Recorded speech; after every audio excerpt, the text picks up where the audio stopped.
मान्यवर, delimitation commission ने गंभीरता से विचार करने के बाद समुदायों का प्रतिनिधित्व नॉमिनेशन द्वारा कराने की सिफारिश की है।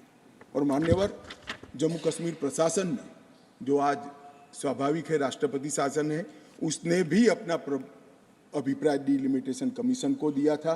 भारत सरकार ने के गृह मंत्रालय ने भी दिया था कि इनके प्रति सिंपैथेटिक व्यू लेना चाहिए, इनका प्रतिनिधित्व होना चाहिए। जब वो अपनी जमीन में ही नहीं है तो असेंबली में कैसे चुनकर जा सकते हैं।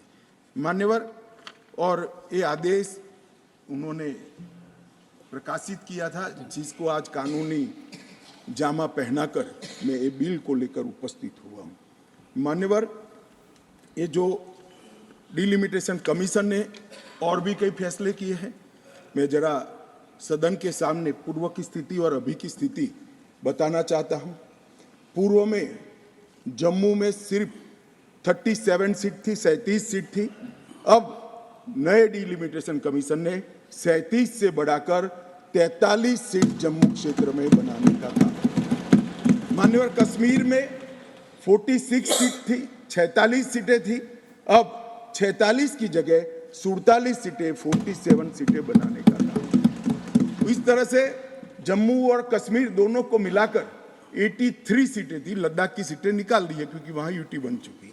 83 सीटें थी, उसकी जगह 90 सीटें अब डिलिमिटेशन कमीशन ने करी है, जिसको भारत सरकार ने माना है। और पाक ऑक्यूपाई कश्मीर की 24 सीटों को आरक्षित रखा गया है, क्योंकि हम अभी भी मानते हैं, कोई जिसको जो बोलना है वो बोले। इस सदन में बोला हुआ शब्द इतिहास बनता है। मैं आज फिर से कहना चाहता हूँ, पाक ऑक्यूपाई कश्मीर भारत का है, हमारा है, और हमसे कोई नहीं चाहता। मान्यवर, हमने 24 सीटें पाक ऑक्यूपाई कश्मीर के लिए सुनिश्चित की है। मान्यवर, अब तक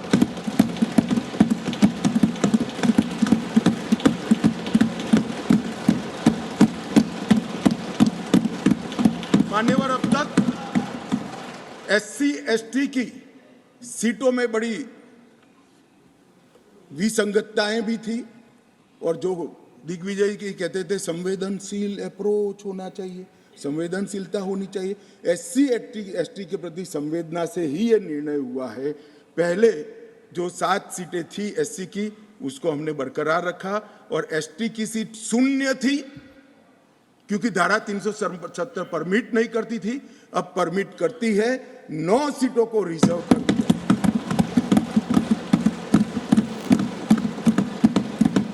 अरे जो कह रहे थे हमारे डॉक्टर साहब कि गुर्जर बकरवालों ने इस देश को बचाया है, मैं सदन में इस देश के गृह मंत्री के नाते कहना चाहता हूं, मान्यवर, कभी भी युद्ध हुआ, कभी भी आतंकवादियों ने पैंतरे रचे, मेरे गुर्जर बकरवाल भाइयों ने भारत के तिरंगे को ऊंचा रखा। और आज सालों के बाद आज उनको न्याय मिलने जा रहा है। इसका कम से कम मुझे तो बहुत संतोष है। किसी को संवेदनशीलता दिखे या न दिखे, 75 साल तक उनका अधिकार जो भारत के संविधान ने दिया था, कौन रोक कर बैठा था उसको? कौन रोक कर बैठा था? क्या कोई जवाब दे सकता है?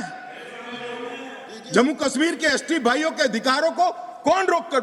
ये 3 परिवार रोक कर बैठे थे मान्यवर, जो 370 को एंजॉय कर रहे मान्यवर। और इसके अलावे भी ओपन सीट में भी वो लड़ सकते हैं। माननीय दिग्विजय सिंह ने कहा, माननीय सदस्य ने कहा कि भाई इसमें स्पष्टता नहीं है, इनको कितनी मिलेगी, इनको कितनी मिलेगी। मैं फॉर इंफॉर्मेशन दिग्विजय सिंह को कहना चाहता हूं, ये इन प्रिंसिपल बिल है। ट्राइबल डिपार्टमेंट और OBC डिपार्टमेंट से अलग से इसके बिल आएंगे, जिसमें इसके रिजर्वेशन की सीटों की और चिन्हित करने की व्यवस्था होगी। वो एक अलग प्रक्रिया है, मगर ये स्पष्टता से करते थे।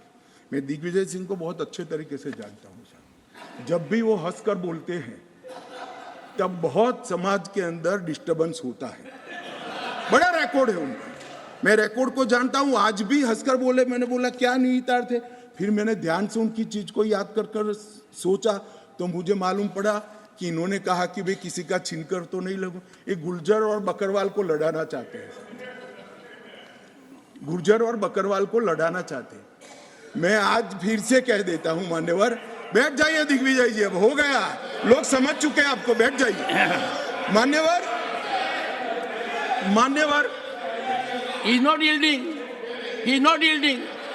He is not yielding. Go ahead. Honorable Home Minister. He is not yielding. He is not yielding. मान्यवर, मैं स्पष्टता करना चाहता हूं, गुर्जर भाइयों की एक भी सीट लिए बगैर बड़े संवेदनशीलता से बकरवाल भाइयों को दिया जाए, हमें कोई आपत्ति। गुर्जरों को जो फायदा मिला है उसमें कोई बदलाव नहीं होगा।